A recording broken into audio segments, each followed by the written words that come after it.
Good people, what's up? What's good? You guys are listening to your favorite podcast, Connecting the Dots. It's your boy Caleb Smith, and we have a very special guest in the building, man. For everybody out there who's not familiar, Occhio Black Clothing, man, can you let everybody know who you are and what you do? I'm Eric from Occhio Black Clothing. I'm the owner, brand designer, curator, stylist, whatever you want to label me as. I do it all. Yeah, that's dope. One day I was scrolling, I'm on social media, and I saw your page. And first off, the name, that's what caught my attention. And for people who don't even know what Occhio means, can you break down like the concept, the logo, all of that? Because I thought it was a really dope thing. Occhio, it means the eye in Italian. Okay. So when you break it down, Occhio Black is two-part meaning between the eye and the logo, the teardrop, excuse me. And what it means is anything we've ever been through in life, you got to see your own struggles, failures, accomplishments, and goals. The teardrop signifies the struggle on the road to success. Anybody who's ever become successful, they've had to shed blood, sweat, and tears. Right. So, and it came about just through like personal experience and life experience. You know what I'm saying? After I got shot, it was like an eye opener. Right. So that's dope. Yeah. And what was one of the first things that probably inspired you to, take a step back and say, hey, like I probably want to start my own business, create this clothing line, this brand? What clicked for you? It was my mom in reality. My mom, she was like the driving force to a lot of my hustles because she didn't really help me with nothing. You know what I'm saying? Which I appreciated to this day because it leads me to the point of like never asking nobody for help. Yeah. I always figure it out. So my mom, she's been in the fashion industry for over 30 years. Wow. She's owned a couple clothing stores. She's done wholesale. She's worked with Mesquite back in the day. I interned for Sean John when I was 16. Wow. And I quit that because he wasn't really trying to work with me on my designs. Okay. So, and that's kind of like how I got my experience up. But life really got my experience to where it's at today. Got you. And how was that experience of working at Sean John? Because I know that was like the epitome for black clothing, at the time. It was brief. Yeah, okay. It was really brief. Like, I mean, it was cool meeting people, but I just didn't like the whole structure behind what they had going on. It wasn't comfortable for me. Got you. And would you probably suggest for people that's probably interning to learn more about the ins and outs, just like how you did, and then apply that to your own business, even when it comes to both the pros and the cons as well? I would say yes and no. Okay. Because like even when I started my brand, even though I had that little bit of insight, it didn't benefit me and my brand. Got you. You know what I'm saying? Because like you still got to learn the resources, how to acquire resources, the business side of things, the networking abilities. They don't teach you that. That's real. And even walking into, doing my own brand, I have so many different other brands reach out like, hey, how did you get started? And I did that 8 years ago. Wow. Asking questions and nobody gave me any information, insight, anything in reference to it. So it's like they'll put you on the yellow brick road and say, hey, keep on walking straight. You meet the Tin Man, you might meet the Lion, and then you might run into the Scarecrow. But that's all I can tell you. Yeah. It's never no real definitive information. Facts. So. And I used to always say the same thing as well. So are you probably trying to change that too? Are you trying to, for people because I know right now everybody's trying to be like a young entrepreneur. So if somebody comes up and asks like, hey, how exactly did you get Occhio like off of the ground? Would you be more, information when it comes to that? I've curated a couple different brands and they've taken off. Wow. I've helped them with the ins and outs. I actually manufacture for them. I do manufacturing as well. So so up and coming brands who do reach out, I try to make it a one-stop shop for them so that way we can build a relationship as well from a business perspective and on a personal level. So they come shop with me. In return, I give them more insight. That's nice. Because a lot of people don't even know how to go about the whole business aspect with the print shops, screen print, and different type of techniques, et cetera, et cetera. So I give them that insight. In return, they come shop with me. Wow. Instead of going to their competitor. There you go. And I beat their prices. That's amazing. So how can we, even for people that's trying to start their own business, how do they probably start off step one? What would you suggest for them to start off with? Because sometimes people, they don't know all the ins and outs like what you just said or with the pricing. So what should they probably do step one? Really create a brand that's for them. You know what I'm saying? So when I first started Occhio Black in 2011, 2012, it was a dream for me. Like I literally, I went to sleep, woke up, and said, "This is what I want." That's what you thought about, right? Yeah. But in high school, I had already been making my own clothes. Okay. You know, so I was already like, I was broke. I had $50 left in my name. Wow. And my partners wanted me to go to the club, and it was like, yo, man, make a shirt. I'm like, okay, cool. Went and bought some paint and some white tees. Yeah. Painted my own shirt. Went to the club, and then that night I had like 4 orders. So already. Wow. And then from there, it's like, all right, cool, I can do this. And from that point, it was I graduated in 2005 and moved back to New York and got back into the streets and kind of forgot about it. And it was just, like I said, just trial and error. Yeah. You know, it wasn't really no help. I asked questions and nobody would point me in no direction. Wow. And the one person that did point me in any direction was a guy by the name of Super Fresh. Super Fresh, got you. He actually has his own clothing brand, and he referred me to a print shop out in Cali, and I did some business with them. And from there, one of the manufacturers that worked at the shop, he kind of guided me through a lot of the process. Oh wow! And he was telling me about the different steps, techniques, fabric qualities. Because most people, when they jump into the game, they say, okay, cool, I want to get some shirts printed up, and then they go get Gildan t-shirts. Yeah. That's real. Yeah, you know, so and they looking at it from a price standpoint. It's like, okay, cool. If you trying to start a budget line, that's great. I'm not on budget time. Right. You know what I'm saying? So I'm going to invest everything I got into it because I know what I can get back out of it. There you go. You know, like, if you know you're only working with a $200 budget, all right, cool, that's great for you, but, you know, cut some of the bad habits out, and you can acquire better quality products. Wow. And that's one thing that we strive in is quality. Yeah. That's why we don't ever put out too much product. We put out just enough so that when it sell out, it's done. That's perfect. And we create supply and demand. That's perfect. So what do you think makes Occhio Black stand out from everybody else? Because you mentioned quality. What other attributes do you think possibly makes you guys stand out even more? Our networking abilities. There you go. That's one thing I take pride in. I've always, as a kid, like, I had to network. You know, my freshman year in high school, like the summer of 8th grade, transitioning to high school. Yeah. I cut grass to get out, buy my own school clothes. You got to do what you had to do. Right. You know, so it was just networking for me. Like, I've been in Atlanta since 2015, and personally, I feel like within the 4 years of being in Atlanta, I've accomplished more than a lot of people who actually live here their whole life. Oh wow. And been connected with so many different people. Yeah. You know what I'm saying? Based off of my networking abilities. Like Stewie Rock, for example. He's one of my silent business partners. Yeah. Brand ambassadors, DJ Plug. You know, I seen Schoolie with the stuff on. Man, I've had Monica in it. I've had Tiana Taylor. I've had I can't remember her last name, but Erica Lil Scrappy's. She's worn it. I've had Offset. I've had anybody in the rap game, you name it. That's huge. Yeah.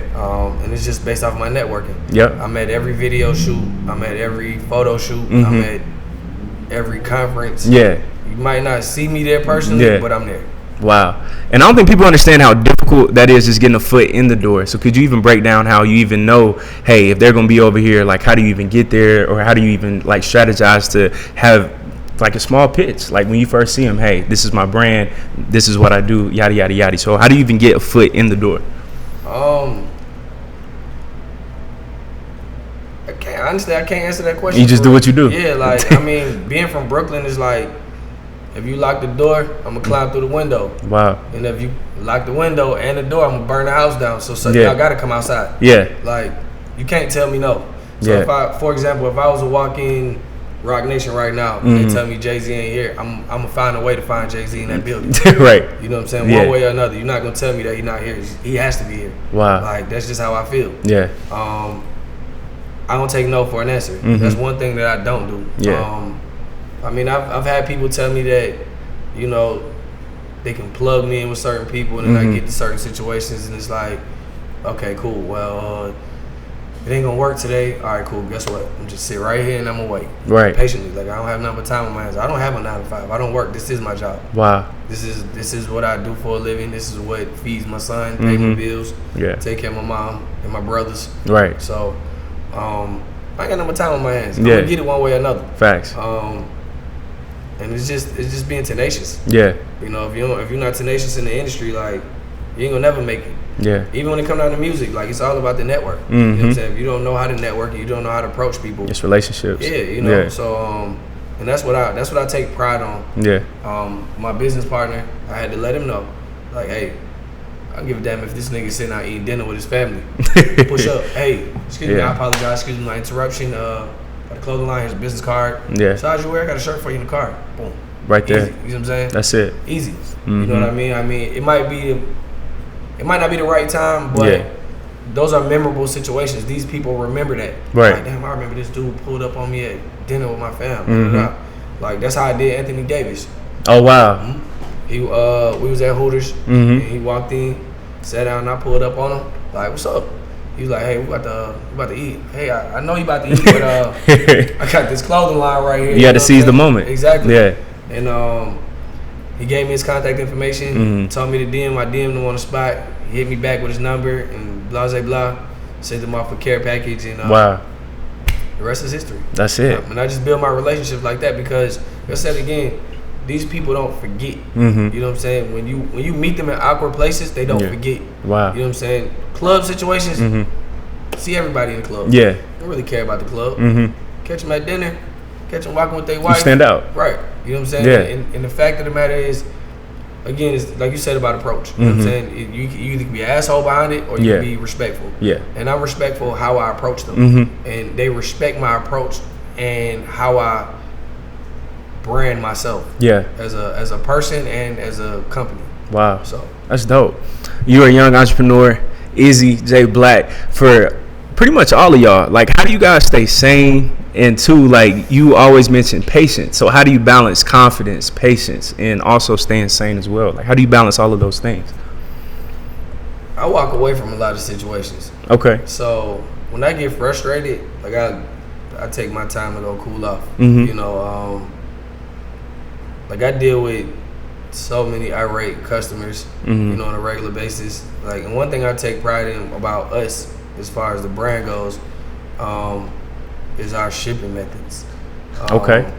Because that's probably one of the biggest issues when it's comes out to black businesses. It's like, oh, well, they take too long to send packages, this, that, and the third, blah, say blah. So when you order from us, you pay for regular ground shipping, which is 5 to 7 business days, but we automatically upgrade it to 2-day air for free. Wow. So what you pay for ground shipping, you get 2-day air. And I respond to everybody. There's times when, you know, I've shipped orders out late, but I also have to explain to my clients or my customers, hey, I'm only one person. Yes, sir. Like, I design, pack, ship, manufacture, curate other brands. I'm a single father. So as you can see, my son is here with me today. But and I let them know, like, you know, life happens. So part of my tardiness is 20% off. Get a discount code. Wow. And they respect it more because I approach them with respect. You know what I'm saying? They might come at me in the harshest manner. I'd have been called every name in the book. Still don't change nothing for you. That's because, real. I mean, at the end of the day, like, whether I lose a customer or I gain a customer, you know, I still got to be professional. Right. You know what I'm saying? Regardless of what transpires. And the fact of the matter is, like, when I do encounter those type of customers, they respect me more for how I handle it. And like, hey, bro, I apologize. Like, I didn't mean to come at you like that. I just want my shit. It's like, got you. My bad. Like, that's dope. But life happens. Pardon me. Here's a discount code. You want free shipping? What, you tell me, how can I benefit you? How can I make it better for you? Wow. You know what I'm saying? And, no, they don't really ask for much. It's like, hey, communicate more. Cool, got you. And that's very mature. It's very mature. I mean, self-analyzing. And me and my brother, shout out to my boy Zach, we was having this long conversation about black businesses. And, you know, we were talking about Popeyes. And I was telling him how crazy it is. I know, just laughing about it, of how we were going crazy about Popeyes, but there's so many black-owned businesses. Like, right now, there's 3 different black-owned businesses in this room. And how we're quick to post a chicken sandwich. It's just chicken breast, 2 buns.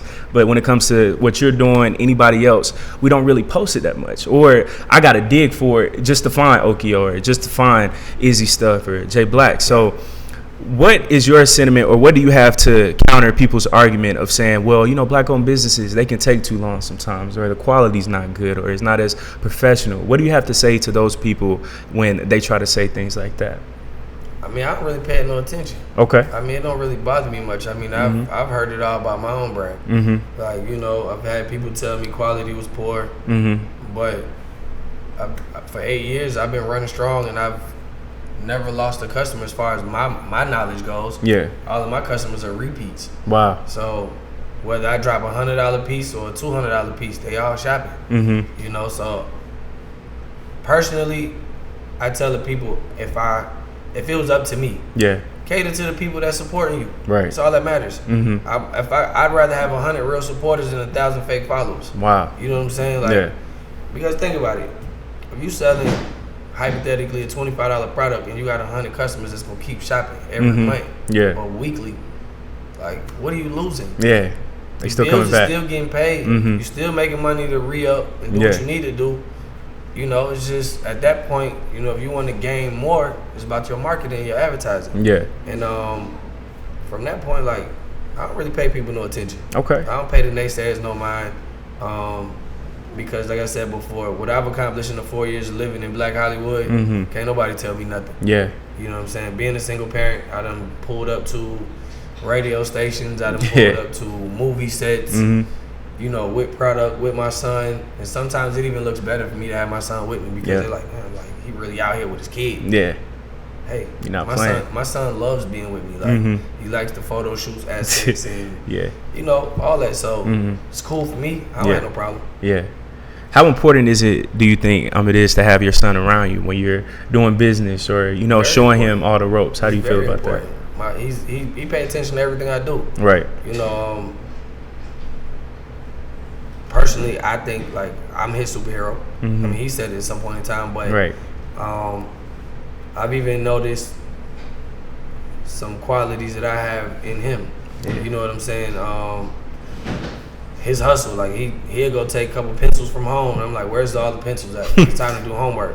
He'll come back like, look, here's $3, Dad. Put it in my piggy bank. Like, gotcha. He's already working. Right. You know what I'm saying? Like, bro, I'm making the money for you. Just save your money. I ain't got to do all that. Right. Like, I took all the risk already for you. You know what I'm saying? But, I mean, I can't really knock it. Like, I mean, he want what he want. He gonna do what he got to do to get it. Yeah. You know, and I mean, I respect it. Yeah. And even how he communicate, you know, he networks as well. You know, he see people that I'm with, he make his presence known. Yeah. If you don't acknowledge him, he gonna acknowledge you.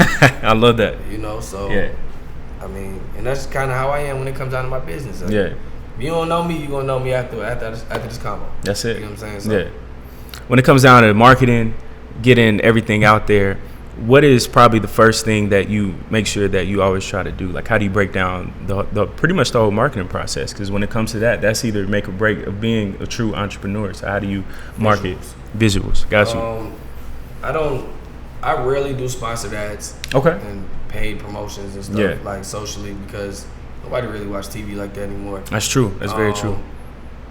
But visuals for me are like the biggest thing behind my brand, because, like, for example, you look at Supreme, Bape, Off-White, you know, like the high-end brands. Right.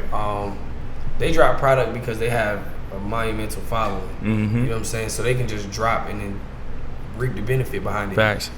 But in today's time, like, when do you actually see commercials? You see what I'm saying? So that's one thing that we specialize in when it comes down to Occhio Black. We drop commercials for every piece of product that we put out. Wow. Like, I think February, March, I dropped my camo jacket, and this is probably my first quote unquote overpriced piece, because I've never had anything $200 and above. You know what I'm saying? Wow. I had made a limited quantity of like 24 jackets, and they all sold first day, just based off of my visuals.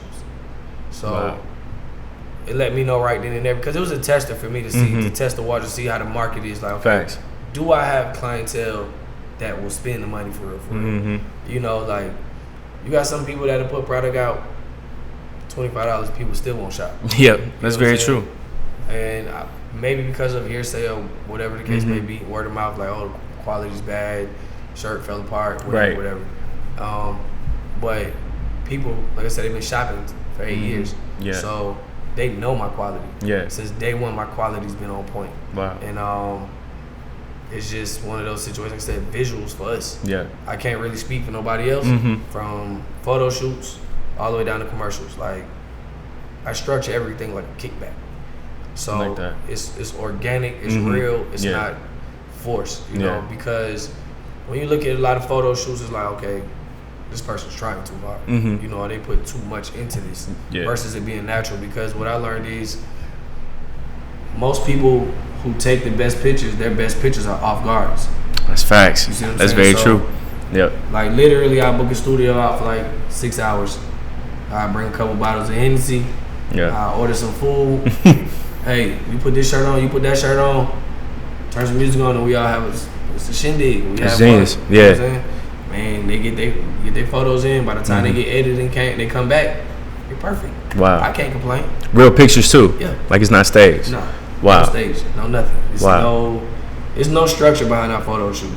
Like it's literally come, have fun, do you, and get some great shots. Dope. Down to our commercials. Shouts out to my videographer and photographer Marquise and Vernon.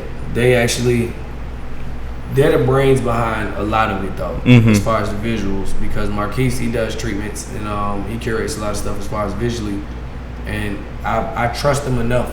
So because I do so much, I'm like, hey, we need to shoot a commercial for XYZ. Yeah. I give him the product, he'll look at it. You take it from there. Yeah, he write a treatment for it.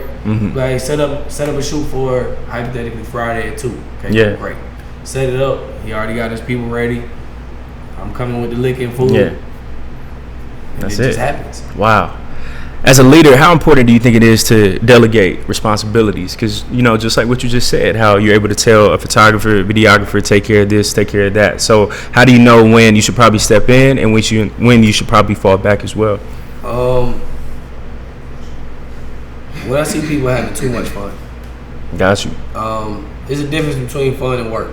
Okay. You know, I try to make work fun, but I don't try to have fun at work.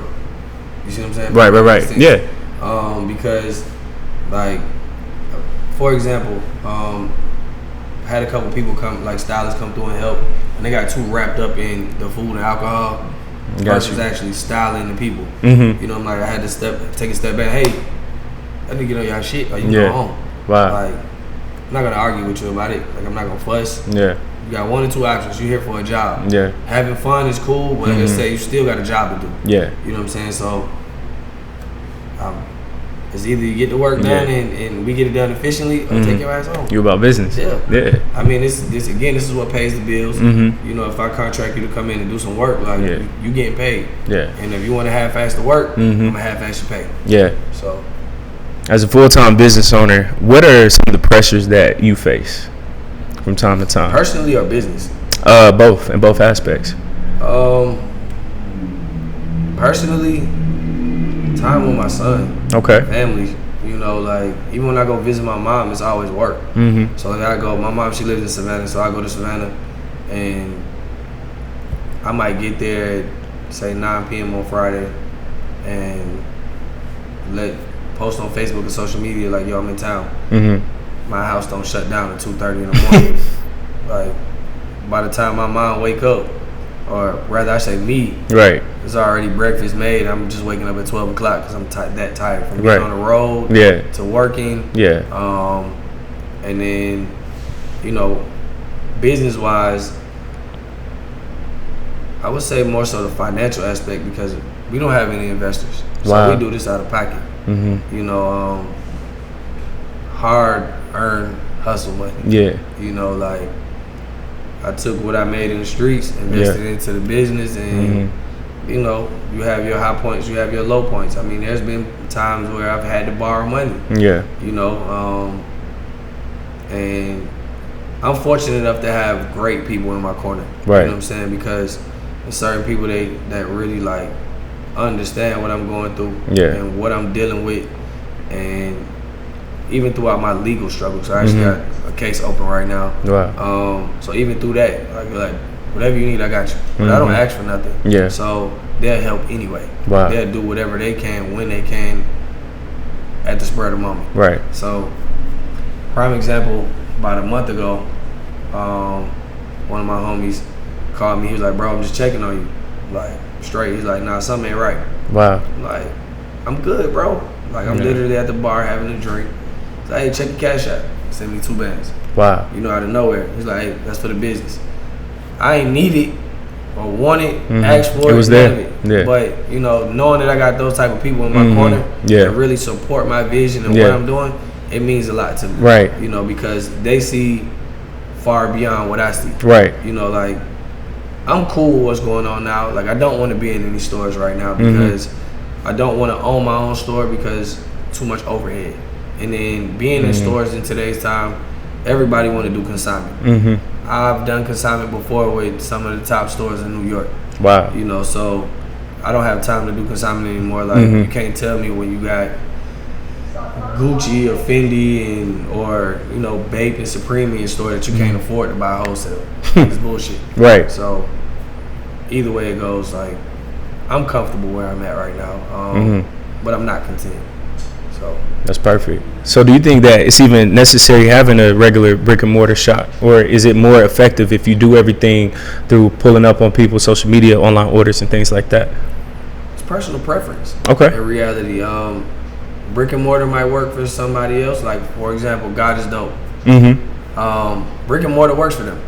Right. You know, and his infrastructure, what he has going on, he's built his brand. You know, in that Edgewood market. Right. And, people come. It's like a tour site now. So he's built that infrastructure for his brick and mortar. Right. For us, more so, we people persons. Yeah. You know what I'm saying? So we'd rather pull up on you. Right. And actually vibe with you because the one-on-one relationship and actually understanding a person. Yeah. You know, it means a lot more to the customer. It's like, man, like, I see you online. You be with the celebs. This, that, the third. Blah blah blah. Like, pull up to the house. I have no problem. You come to the crib and come shop. Like, it makes you feel important. Yeah. To a certain extent. I mean, I don't ever look at myself more than what I am. I'm a regular person at the end of the day. You know, I have people, you know, come at me and approach me on some celeb stuff. It's like, bro, I'm not that. I'm just your average Joe, but I just create great content. You know. Nice. And, I mean, it seems for them it makes them feel more welcome that I can actually sit down and welcome them into my home to come shop. Right. My house is actually a store. Wow. Like, I have racks. I got clothing racks. I got shelves. I actually just mounted my TV, put out my paintings. Wow. I got a custom-made table. I got custom-made stools, bar stools and stuff. And it's a vibe when you walk in my house. Right. So all my customers, they like coming over to shop. Yeah. Versus me actually having a brick and mortar. And I'm cool with it because, again, I build that relationship with my customers.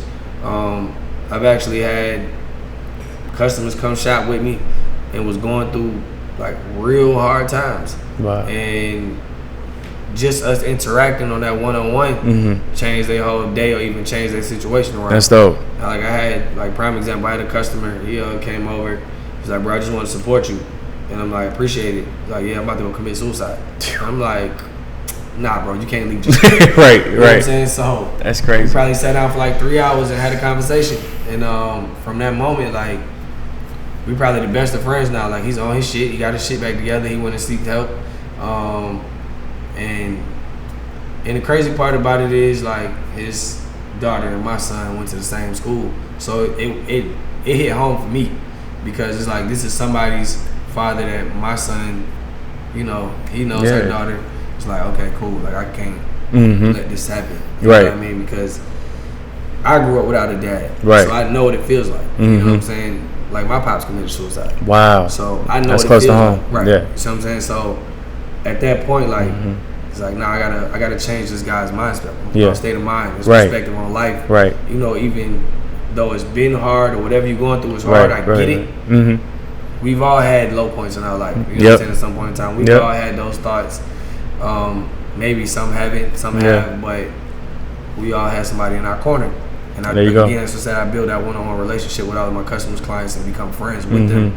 So that way, it's a lasting relationship. Yeah. So, and that also plays a part as far as the networking goes, because once I build that relationship, I might not know who the customer is for real. He might look like a regular person to me, but he might be best friends with Diddy. Right. You know what I'm saying? So at that point, I build this relationship. Now the networking comes in right after. Like, hey, bro, I got this pop up shop, I need you there. Mm-hmm. Or, you know, hey, I got this interview, pull up. Right. Cool, I'm there. You know what I'm saying? Just because we built that relationship. Right, there you go. And you actually hit on something in talking about black fathers. How important is it for people to understand what you guys go through on a regular basis? Like you and your son, like you taking care of him, he's tagging along, or how you said the guy who you spoke with, how he was on the edge. Like you guys go through a lot. So like what is that average day for y'all, or, you know, even if you're down, how do you get through those times?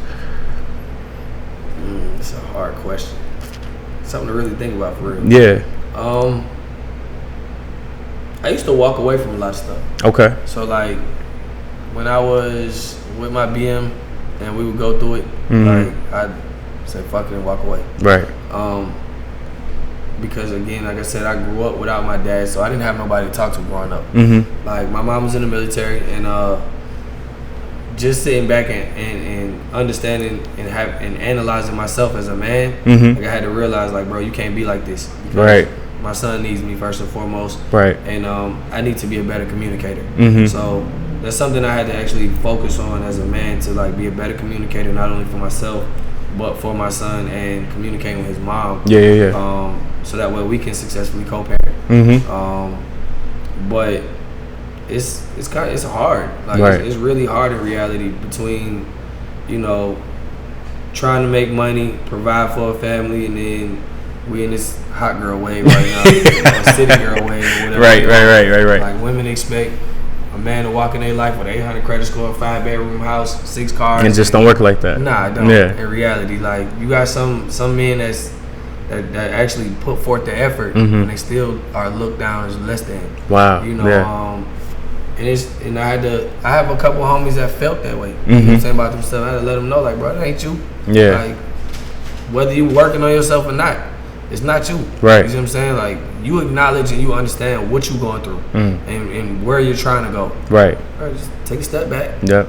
Take the time for yourself. Right. Maybe it's not meant for you to have a significant other right now. Yeah. Or to be out here chasing tail. You know, so just focus on you, get right, and then jump back in the game. Right. You know what I mean? Like I had to do that at some point. Like I had to sit back, like, all right, boy, your credit ain't looking too high. Like your money down bad. You in the club every weekend trying to impress nobody. Priorities. You know what I'm saying? And that's what it is. Like people priorities ain't together. Right. You know, and but it's hard. It's hard for black men. You know, between the police stigma down to women. Yeah. Like, it's hard. Yeah. And being a black father, it's even harder because we're expected to fail.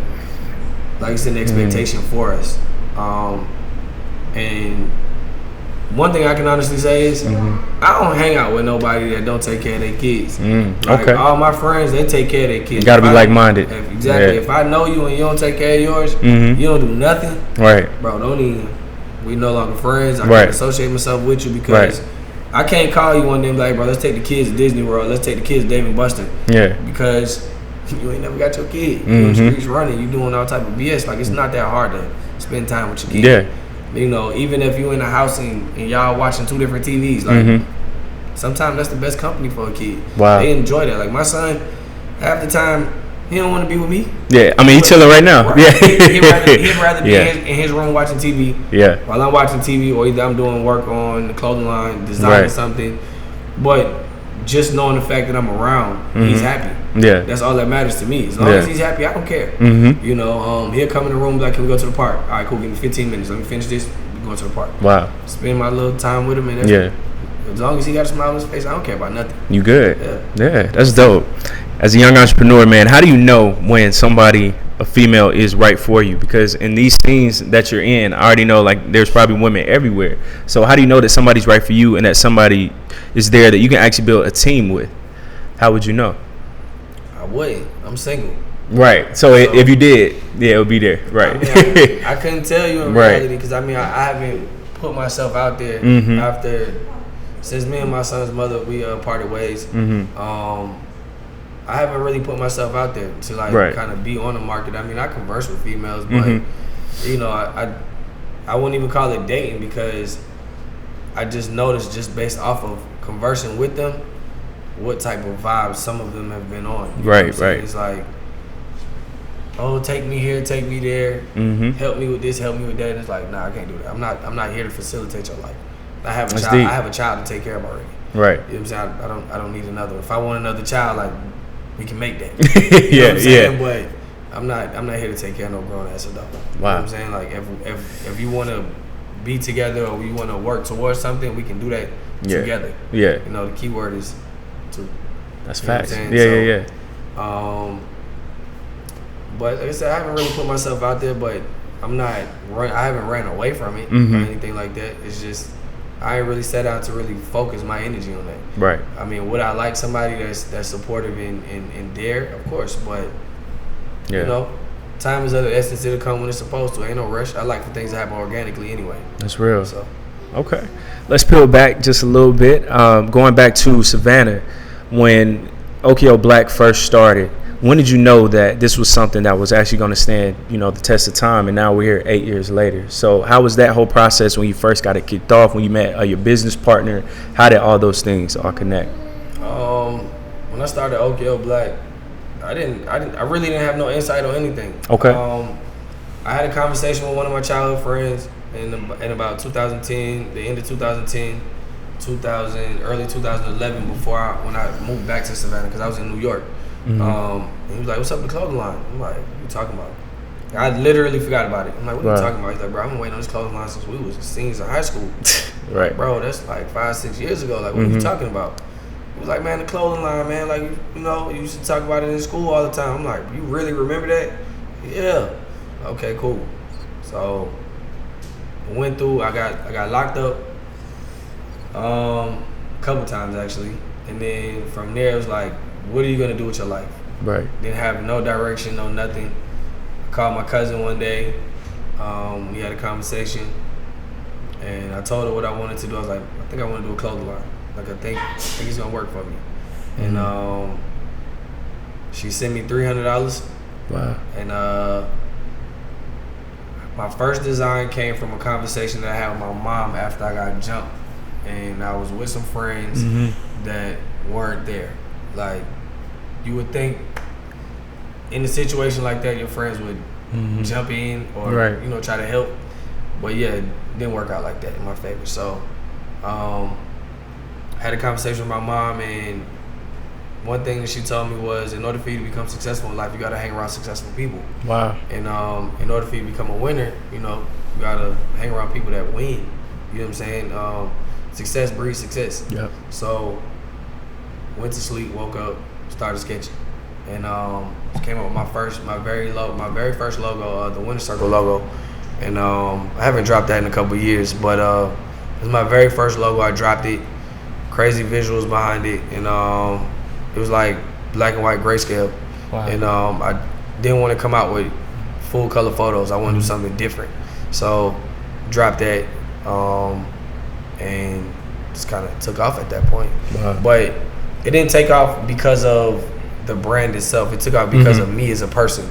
Again, it came back to my network. So prior to me doing that, I was in the streets, I was hustling, so I knew all the trappers and blah, blah, blah. I was a party promoter. I was a host at parties. I used to throw my own parties. Wow. I used to sell liquor. Like, anything you needed, I had got to make it happen. Yeah, you know what I'm saying? You needed electronics, I had them. Wow. Like, I had 3G Wi-Fi iPads before they dropped. Wow. This was back in early 11, 12. Wow. When AT&T first dropped them, I had them. That's crazy. Going crazy. You know? So my network made it easier for me to actually market my brand. So, which is why I said earlier, like, you got to know how to network. If you don't know how to network, you ain't gonna succeed in nothing. Yep. So my network did all of that. So when I dropped my first shirt, all of my closest friends were like, I gotta have it. So I turned 300 to 1500. Wow. Then I took my 1500 and reinvested the whole thing back into it. Turned that into $3,000. Wow. And then just kept flipping, kept going. And just really took off from there. I'm like, damn, like, just really doing something. Like I said, I didn't have no expectation. Yeah. It was like, I'm gonna try something. Right. I did it and it worked. And I probably ran that design for like 3-4 years Same exact design. Wow. Over and over and over and over and over and over and over. Like, but it was so many different colorways, color combos, variations that your average brands weren't trying. Right. So I was putting together colors that you would never see. You know what I'm saying? Like my Basquiat design, my Basquiat Picasso collab. Like, I was dropping colors like that. You know what I'm saying? Like, I'm bringing awareness to some of my favorite artists, painters, creators, visionaries. You know what I'm saying? So it was one of those situations where, like, I'd literally wake up, and I think he was about a year to have a color wheel, and I'd be like, pick a color. Spin the wheel, pick a color, like red. Okay, cool. Pink, cool, not a problem. We want red and pink on these shirts today with highlighter yellow writing. You know what I'm saying? That's how it would go. That's crazy. So it was. I don't ever have any structure when it comes to my concepts or designs. It's like it's all dreams, visions, or he helped me. Wow. His mom actually helped me too. In the very beginning, his mom, she was there through it all, and she stayed up with me measuring out sizes of designs, picking color combos, and telling me what would look good for girls. And then as I progressed in the business, it just got to a point where it's like, I don't really care what color girls like. They're gonna buy it anyway. Yeah. Like, I make colors. Everything I do is multifaceted as far as color wise. Right. And I have every color to match every pair of shoes. So you can't go wrong with nothing I drop. Wow. Yeah. You gotta get something. Yep. Like, it's a must. That's smart. So. Okay.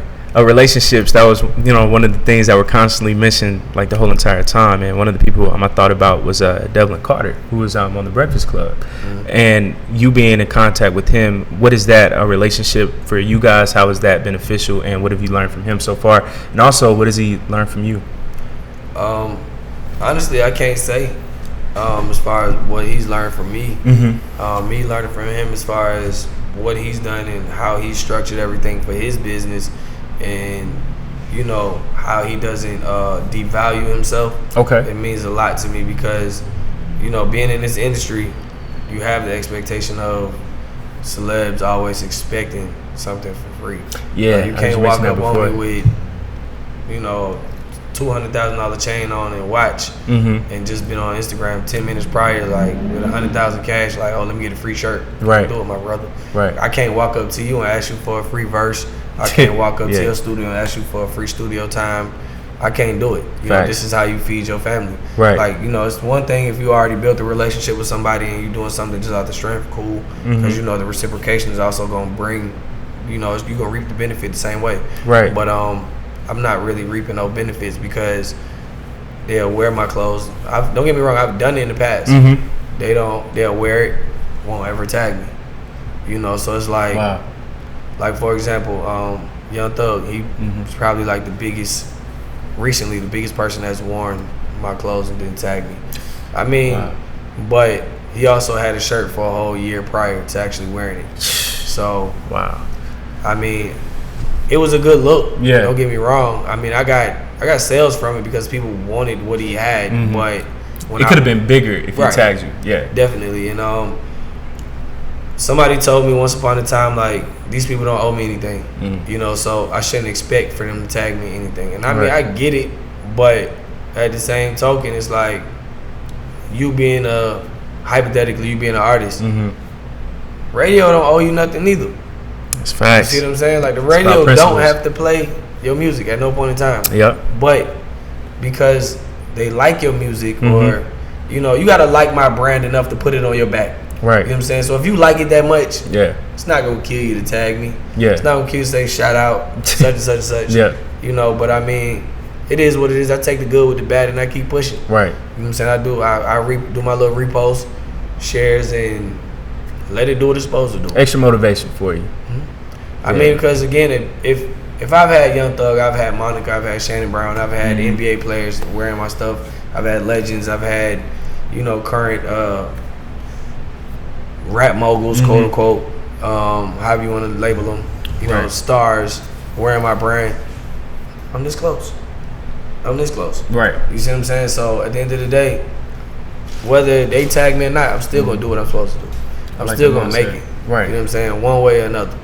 I mean, I got this far with no help. Yeah. You know what I'm saying? No financial backing, none of that. I made it this far. You know, me and my business partner, my son, my mom, my brothers, my BM, like they've all helped, you know, to get Occhio Black to where it's at today. Right. So other than that, I don't really worry about it.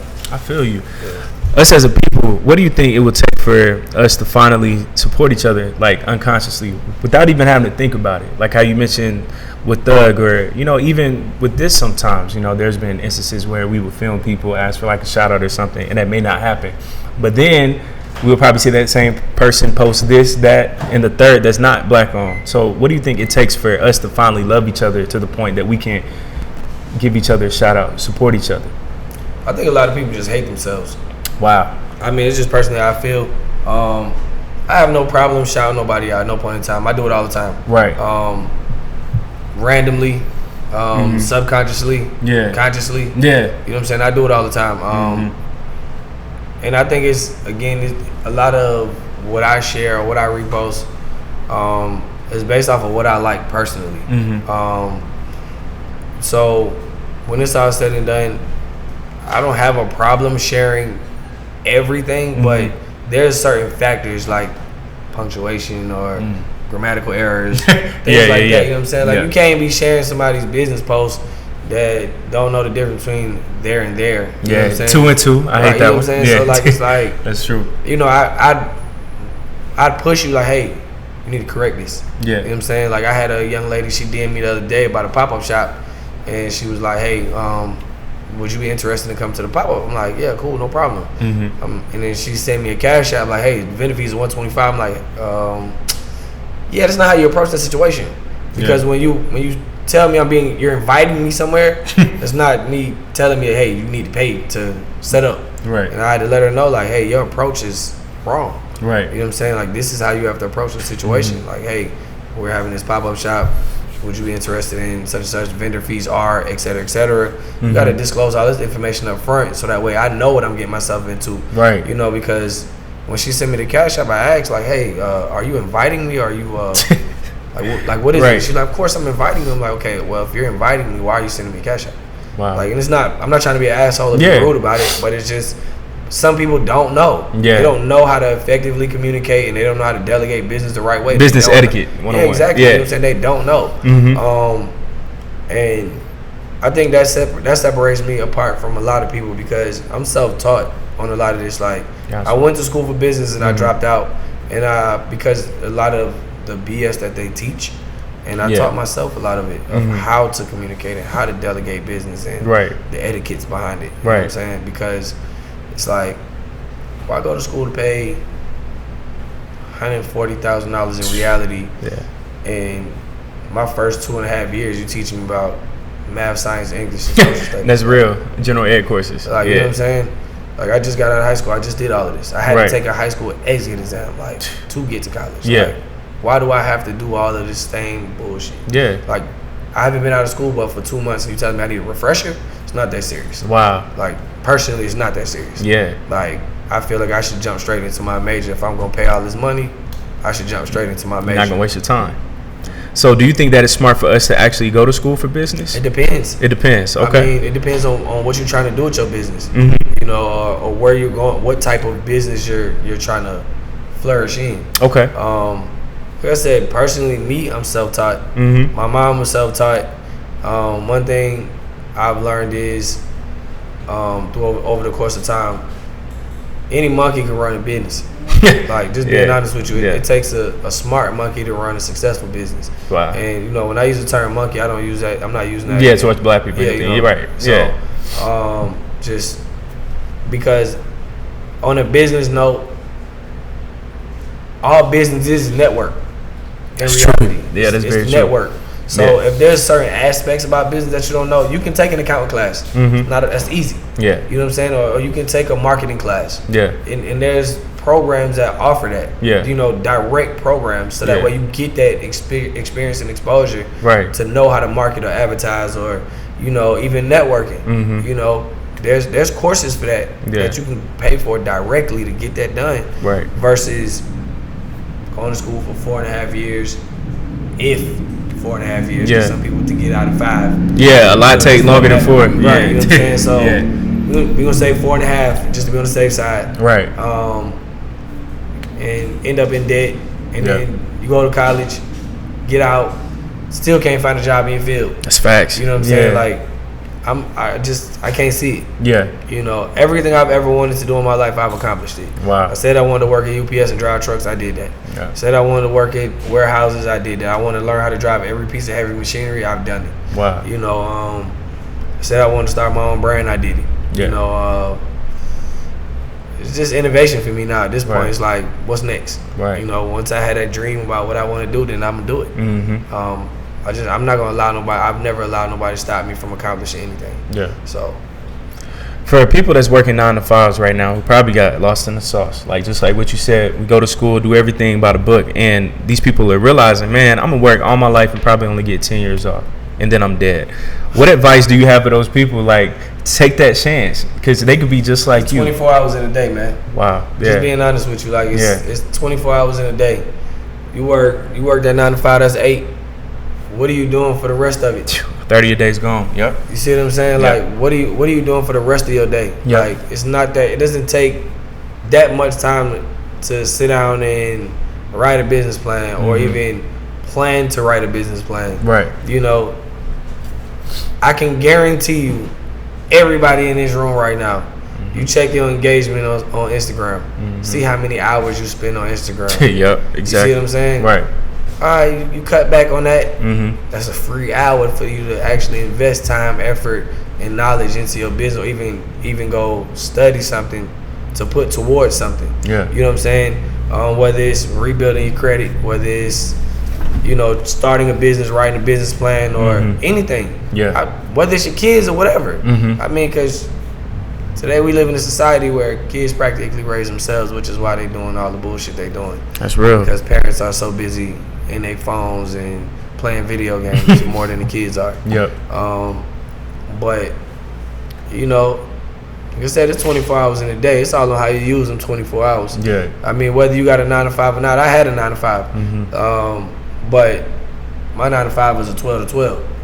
You know what I'm saying? So I work 12 hours a day. All day. You know what I'm saying? And if I want to OT, I'm working 15, 16 hours a day, but I still came home to invest time into my business. Right. You know, whether it's writing business plan, create the new designs, color options, color combos. On average, I probably was getting about 3.5, 4 hours of sleep. Wow. At most. Wow. You know, some days I wouldn't eat. Yeah. You know, but those are the sacrifices that I chose to make in order to get to where I'm at today. Right. I don't have no job today. Like I said, I ain't had no job in 4 years. So I moved to Atlanta in 2015. I was homeless. Wow. And you can't tell me otherwise. Yeah. Like, I mean, I don't drive the nicest car, but that don't matter. I mean, it don't. You get from point A to point B, man. Exactly. I mean, I got a roof over my head. My son happy. Yeah. He get whatever he want. Yeah. You know, my mom, she's proud of me at some point. Yeah. She's still mom. Right. Yep. But it's all like, again, it's all up to what you do within those 24 hours. You can cut back on the clubs, cut back on the bars, the lounges. Right. Eating out. Yeah. You know, it's things that you can cut back on in order to invest in your time as far as business wise. So if you want to do something or acquire something different, you can. You know what I'm saying? It's possible. It's possible for anybody to do it. Yeah. But it's pro-choice. Yeah. People just don't care and they don't want to know. They don't want to do it because they don't want to take the time out. Right. Again, it's personal. Yeah. They have a personal vendetta against self, and then when their friends succeed, it's like, oh well, I see you moving up in the world, boy. Like, you could too, my friend. Yeah. Like you could too. Like, I told you what I was doing. I told you, come fuck with me, but you know, you wanted to go to the club. Yeah. While I was telling you no, and I was stacking my little coins up. Right. So now that I invested my money the right way, you know, and put my money where my mouth was. Yeah. I mean, I can only bet on myself. Yeah. I can't bet on nobody else because I know ain't nobody gonna roll the dice like me. There you go. So that's it. You said something huge, man. You were homeless, and on Thursday during our meeting, we were talking on the phone in Atlanta. They're trying to have this new homeless project. I think I'm investing. Is it? I think around like 500 mil or something. Million. 50 mil. That's what it was. Do you think that this is going to be effective? Because you were once there. So how do you feel about this whole issue about homelessness in Atlanta? And do you think that this plan is even going to be effective? Homelessness is a choice. Oh, okay. Expound upon that. You got to think about it. Again, it's 24 hours in a day. Yeah.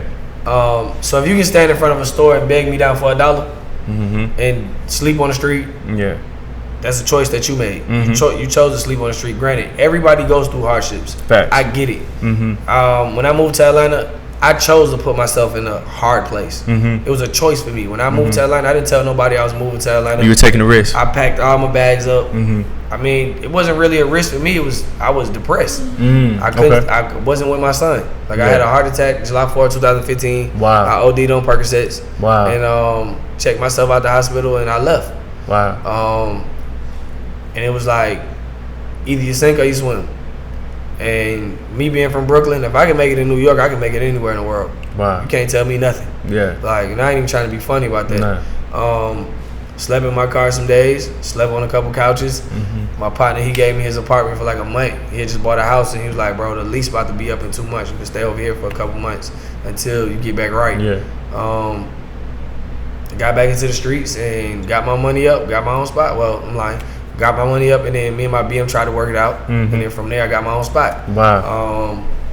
But throughout the course of all of that, I still remain presentable. Yeah. Like, there's no excuse for presentation. Whether you homeless or not, like I still got a haircut. Whether you panhandle or not, you still can go get a tape. I'm pretty sure in 24 hours, a panhandler makes at least $100. Wow. At the very minimum. At the very minimum. Wow. I mean, and don't quote me on that. Yeah. But when it's all said and done, even if you make a 20 piece for the day, you still gonna get you a haircut, buy you two little cheeseburgers. You know, if you gotta sleep in the corner in the street behind the garbage, do what you gotta do. But at the end of the day, you still can upkeep yourself. It's a lot of public restrooms you can go wash your ass at. Like, I don't want to hear that you can't go wash your ass. That's bullshit. Yeah. It's hand soap.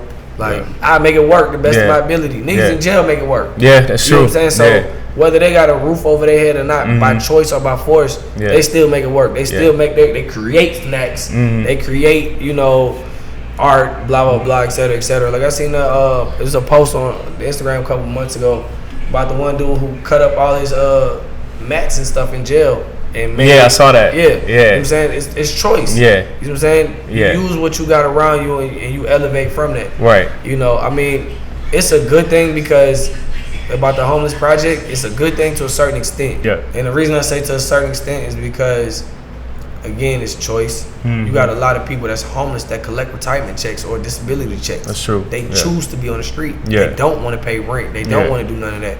So, for example, you got we gonna say 200 room building for homeless people, and we know most of them are drunks. Right.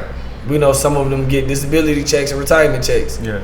They choose to be there. Right. What you think they gonna do with the money that they collect? Then go buy liquor and turn this into a crack alcohol house. Yeah. You know what I'm saying? So there has to be some type of structure when it comes down to it. Like, them moving in, there has to be a rehabilitation process. You know what I'm saying? My personal opinion, in order for them to stay there. Right. Like, you have to undergo rehabilitation. Yeah. You got to go to these AA meetings, or you got to go to, you know, seek help or get the necessary help, or the city has to give them the necessary help to rehabilitate them, to put them back into society. Right. You know what I'm saying? Because, like I said again, you got homeless people that panhandle all day. Yeah. Like, I had a dude tell me one time, like, he cussed me out because I told him, I said, hey, bro, I get your job application. He's like, bro, fuck you, I don't want no job. Okay. Right. I literally went in the store, talked to the manager, like, hey, y'all hiring? He's like, yeah. Said, my man outside, he need a job. He's like, tell him fill out the app and I give him a job on site. Wow. Man, they want no job. It's can't choice. save everybody. Nah, you can't. It's choice. Yeah. You know what I'm saying? And a lot of times people don't ask for help. It's a difference. They would rather ask for the wrong kind of help.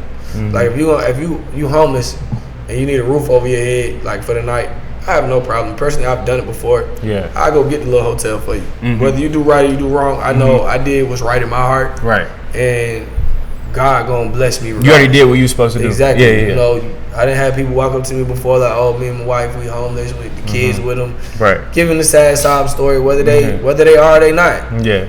I did what my heart felt was necessary. Right. God put me in this position to actually have this conversation with this person. Yeah. So at that point, like, whether they do right, that's on them. Mm-hmm. I did what I felt was necessary. Right. I might have lost a little $50 or $40, whatever the case may be, but I'm gonna get that back. Right. That's life. Right. You know what I'm saying? So. Love that mindset. When you were at rock bottom, how did you stay sane? Being broke was some of my happiest moments. Like that was some of my most pleasant moments. I feel like that. Literally, like yep. Like I would be, my partners in their car, like, bro, let's go to the club. I'm broke, bro, just come to the club. I get the drink for free. I get in the club for free. I'm still fresh as hell. I ain't got to drive my car. I got to waste no gas. Like I'm cool. Like you know. And then when at rock bottom, you start to find things around the city, like free shit around the city, to actually enjoy yourself. Start getting creative. Yeah, exactly. You know what I'm saying? Like when I moved to Atlanta, I never knew what the hell the Beltline was. I was thinking about that too. You know what I'm saying? Like I'd go to the Beltline, take my son to the park, and go run around with him. You know, when I dig, like my mom, she might like, "Ma, can you buy some Nerf guns?" She'll buy some Nerf guns, some darts. Me and my son will run around the house and have a whole shootout. That's beautiful. You know what I'm saying? So, it's some of my happiest moments, man. I ain't gonna lie to you. Like being broke, like having nothing. It was cool. It was beautiful being broke and not having no worries, being carefree, not having to worry about whether the lights gonna get cut off, whether they did or didn't. I could care less. Like I ain't got no money paid anyway. Right. So shit, I done slept in candlelight before. Wow. It ain't gonna bother me none. Wow. I pay this shit when it came. Yep. Just how I feel. But I mean, it's some of my happiest moments. I ain't gonna lie to you. Yeah. Like I take pride in them moments. That's beautiful. Like it made me who I am as a man, but it also broke me down as a man at some point too, because it's like, damn, I ain't got no lights. Yeah. I don't know what I'm eating today. Yeah. But you know, my support system, my friends, family, like they made sure it was good though. That's you know awesome. What I'm saying? Yeah. So. And I know right now you're not exactly where you want to be, but you made a lot of progress. So right now at this point, how do you even stay hungry and remain focused right now? My son. I mean, I do it all for him. Mm-hmm. You know what I'm saying? Like, as long as I know that by the time he's 18, you know, he's straight, I've succeeded. You know what I'm saying? Because my business is just a stepping stone. Mm-hmm. So I do this. Now he can have a business by the time he's 18, go to college. Right. He either can continue it, he can sell it, he can do what he want to do with it. Mm-hmm. But at that point, I've already branched off and did something totally different. And created more generational wealth. Right. You know, and who knows, 10, 15 years from now, he might have a different vision for the clothing line. Mm-hmm. You know, he might grow up to be the next Kanye of fashion, or, you know, Gucci, Louis, Fendi, or, you know, whatever. I don't know. So, I mean, it's just time. Yeah. You know? Yeah. Why is it important for us to have black businesses, or do you even feel like it is important for us to own? Of course it's important. Okay. I mean, you got to think about it like black people own Black Wall Street at some point in time. Like, you're talking about a whole town of number of rich black people, like of success and wealth. Right. That was burned down, you know? I mean, Then they try to throw, you know, certain public figures. You know, like you got Mansa Musa, like, you know, the African king, you know, like the richest black man in the world. Right. And you don't ever hear about that. Facts. You know, this is stuff that we learn about socially. Yeah. And but it's very important, because if we don't know about who we are, you know, even from a business standpoint, it doesn't breed more success. Yeah. Because if you look at some people, they idolize Bill Gates, some people they idolize Jeff Bezos from Amazon. Right. You know what I'm saying? They idolize drop shippers and things like that. Like, they're great. But when it's all said and done, you got your artists that might idolize P or Jay-Z or whomever for that point. Right. But from a fashion standpoint, or even just a black business standpoint collectively, like it's important because we have to know. Yeah. Like, we gotta know that it's like other people like us, like-minded individuals that look like us that's doing the same thing. Right. Like, I can too be a businessman. I can too be a president, or you know, whatever. Like whatever it is that you may do, like, you know, it's quintessential. Right. Because shit, when my boy said keep hope alive, like you got to. Yeah. Because at the end of the day, when there's no more black businesses left, what do we stand on? What do we own? What do we have? What do we look forward to? There you go. Like, what can I tell my kid? Right. Like, when he gets old enough, like, oh yeah, you know, I used to own such and such. Like, well, you used to. What happened to it? Right. Well, the white man took it. Like, and I'm not trying to have no story like that. You know what I'm saying? My kid, like, I want my son to. My daddy owned X, Y, and Z, A, B, and C, and I own.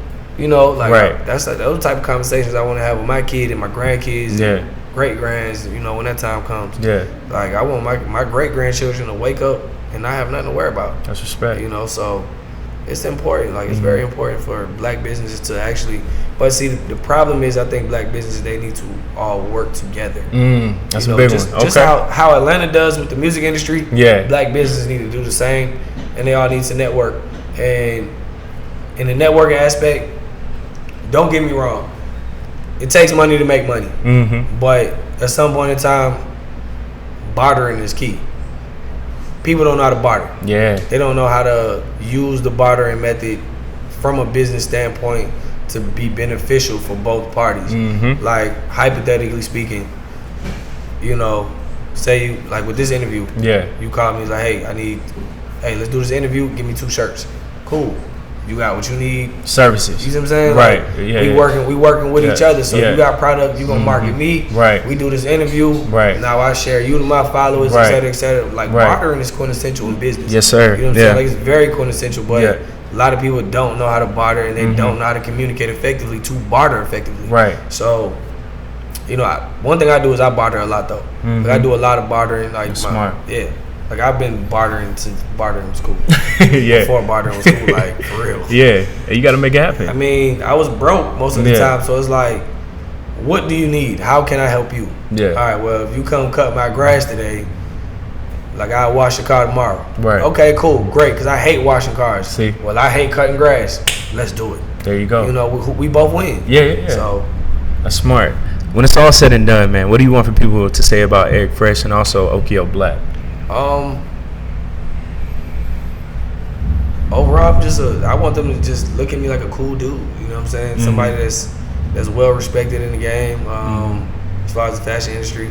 Yeah. And somebody that they can actually look up to actually give them insight and help them with business, or whether it's fashion or networking, or even, again, connecting the dots. So that's about it. That's it. And what's next for you, for the brand and for everything? Currently working on winter. I don't ever work on fall. I hate fall. Okay. Why do you hate fall so much? Because it's like in between? Yeah. Okay. My main 2 seasons are summer and winter. Okay. So I don't really work. I don't do spring. I don't do. Because it's only like a short period of time when you really think about it. Not only that, but like, for example, living in Georgia, summer might last to October. Yeah, that's real. You see what I'm saying? So by the time I get ready to drop quote unquote fall merch, it's all winter stuff that's running all the way from winter, spring. Yeah. You know, it don't get back hot till what, about April. You know what I'm saying? Right. Yeah. So we still in wintertime, tracksuits, hoodies, jean jackets. Yeah. You know what I'm saying? So I don't really work on spring and fall merch. It's either it's hoodie season or it's t-shirt season for us. I like it. In the winter season, in the wintertime, we do a lot of tracksuits, hoodies, crew necks. This year, I'm doing something totally different.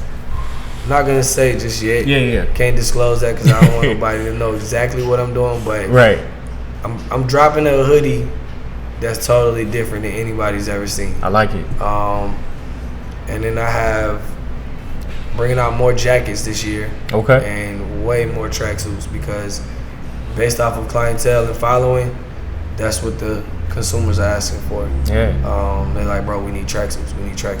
Like, I don't care what color you drop. Yeah. It can be fuchsia if I care. I need a tracksuit. cool, say less. Yeah, that takes a lot, listening to the people as well.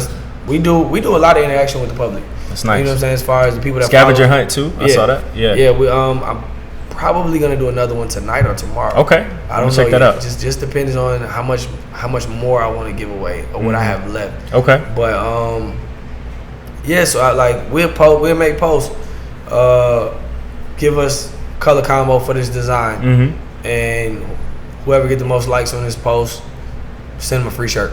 Once it's manufactured, we'll send you a free shirt. You know what I'm saying? Or we'll give you 20% off on your next order, whatever. Yeah. But we try to interact and get everybody involved with what we got going on, so they don't feel like they're just shopping. Right. They feel a part of the team as well. And that's key to it. For us. Yeah. So just like when you look at brands like Supreme, they don't really ask no questions. They just drop. Yep. You know what I'm saying? And people go cop.